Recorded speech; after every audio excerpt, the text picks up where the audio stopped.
एक किसान के घर जन्म हो गया उस पुण्यात्मा का। तो उसी विधान से परमात्मा उस किसान के पास गए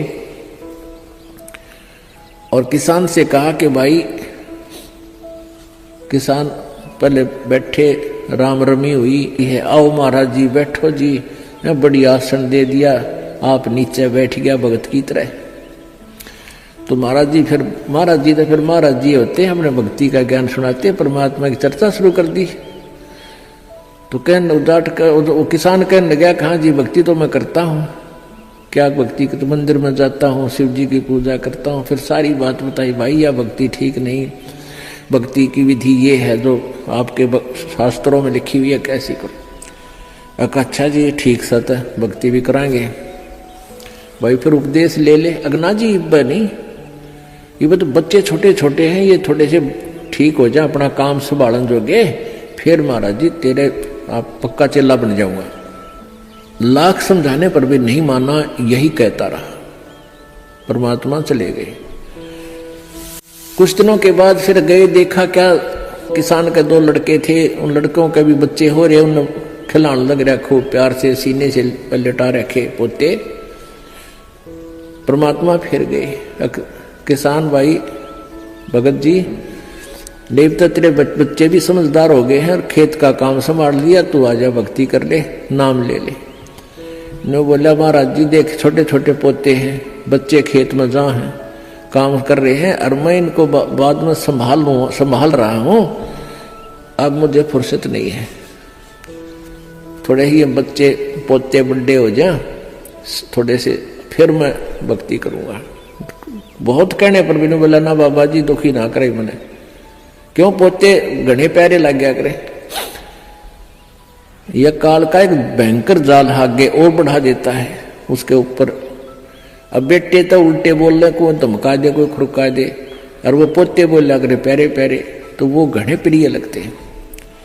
न बोले बाबा जी तू तो सब ऐसा ही, तेरे तो कोई लाग नहीं, कोई संतान नहीं, तेने क्या पता संसार के उसका है, कह दिया भक्ति कर ले, भक्ति नहीं होया करे, पोते बड़े हो लेंगे फिर बात करूंगा तेरे से, फिर जरूर नाम ले लूंगा, पक्की बात हो रही। नो टाल टूल दिया। अब 4 साल के बाद फिर आए परमात्मा संत जी रूप में।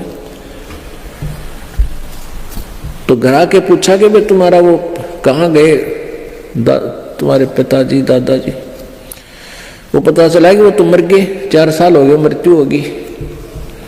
मालिक को तो पता था, क्या था कि खेत में उन्हें का बैल बन गया, आके बैल बन गया, बैल की चुनी प्राप्त की, और खेतों में उसका बेटा उसको हल में जोत रहा। अब परमेश्वर वहां पहुंचे, वो लड़का भी जाने था, महात्मा कई बार आया करते, रोक दिया, कहा महाराज जी कैसे आना हुआ कि भाई डट जा तेरे बाबू, तो 2 बात बतलाऊंगा। उस बैल के कान में निकट सी जाकर कहने लगा, रे भगत अब तो आजा मेरी शरण में, तेरा शरीर छुटवा दूं बैल का, और नाम दे, तेरे को मनुष्य जीवन दे दूंगा, और तू चाल देख ये दुखी हो रहा, तेरा लठ लग गया, तेरा बेटा लठ मारे हैं, और तेरी के दुर्गति हो रही, तो क्या कहे वो बैल ने कहा बाबा जी तू बोल रहा मत, अब मैं यहाँ से मर जाऊंगा, दूसरा बैल आ गया, वो थोड़ा काम करेगा, मेरे बेटा नटोटा हो जाएगा, वो तेरा गजब हुई हो। परमात्मा बोले अच्छा भाई कोई बात ना, ले धन बना तो बेटा गए। अब कुछ दिन के बाद वो बैल भी मर गया, मृत्यु के बाद वो सांप बन गया। अब सांप को एक याद होता है, उसने कहीं धन गाड़ रखा, पहले जमीन में दबाया करते चोरों के डर से, धन जेवर दाब दिए, पैसे चांदी के हुआ करते, सिक्के वो लको दिए, छुपा दिए। तो सर्प बनकर वो वहीं घूम रहा है। अब वो पुत्र वधुओं ने देख लिया, शोर मचाया, सांप सांप, उन बेटा ने मारा लठ उसका, वो मोरी में गए निकल गया, पर 1-2 लाठी अच्छी लगी उसके, कंडम हो गया बीच तक। वो सहज सहज धीरे धीरे सरक कर बोझड़ों में झाड़ उन बोझड़ा में पड़ा। जब परमात्मा गए, कहाँ सुना भगत जी अब आओगा मेरी शरण में, ने बोला जी जान बचा दो मेरी और अपनी शरण में ले लो मैंने। देख लिया कोई नहीं किसी का, परमात्मा बोले सांकड़ी तोड़वा का आया तू मेरी शरण में आया था, पर ये हड्डी तोड़वा के पसड़ी तोड़वा के जब आई तरह समझ में कोई नहीं किसी का। और हम रोज रोन लाग रहे कोई किसी का, कोई ना अपनी भक्ति करो। कहते एक लेवा एक देवा दूतम, कोई किसी का पिता नहीं पुतम, ऋण संबंध जुड़ा एक ठाठा, अंश में सब 12 बाटा।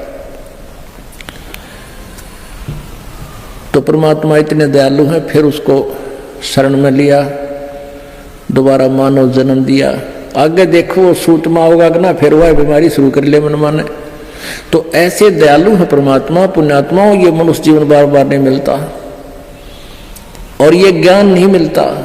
आपके ना जाने कौन से जन्म के पुण्य, बिना गिनती के असंख्य पुण्य आपके साथ हैं और विशेष कृपा परमेश्वर कबीर जी के आपके ऊपर है, जो आप यहां पहुंच रहे हैं और ये ज्ञान आप तक पहुंच रहा है उन पुण्यात्माओं के न्यारे कर्म इस दुनिया में।